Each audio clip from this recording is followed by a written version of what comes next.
We need to be asking ourselves, if we're leading ourselves, are we being the best possible example that we can be? We manufacture a lot of our own fear.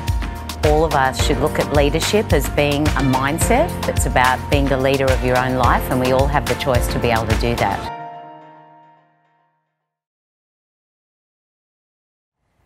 Don't you just love having a room full of armchair critics?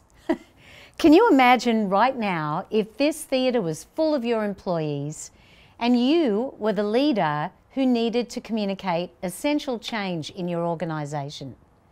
Well, this is an experience that I'm having right now with one of my clients.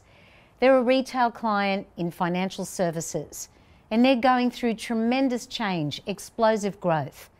So what does that mean? It means that all of their employees are going to need to recognise that a shift has to happen, that old systems are no longer going to apply, that their responsibilities are going to change. So they're in the midst of figuring out how are we going to communicate this change effectively, how are we going to get people to buy in. So what I want you to think about as a leader, that when it is your time to communicate the new realities, that we need to first of all recognise how people are going to feel emotionally when you are telling them about all of this essential change. We can't expect people to take responsibility when they are feeling threatened by the new situation. So that's what I want you to realise as a leader, how people need to understand what's happening by first acknowledging their emotions. Then you are more likely to get that acceptance that you're looking for.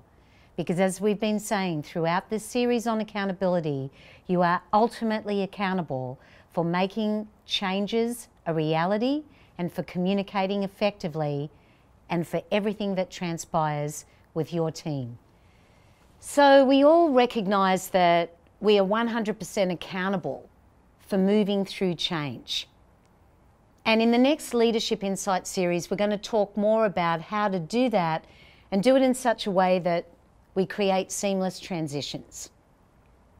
So I want you to realise that taking ownership of where your business is at right now in the current reality is all part of great leadership. That communication really does start and end with you. And that when it comes to your team's success, you are ultimately responsible. And that is what great leadership is all about.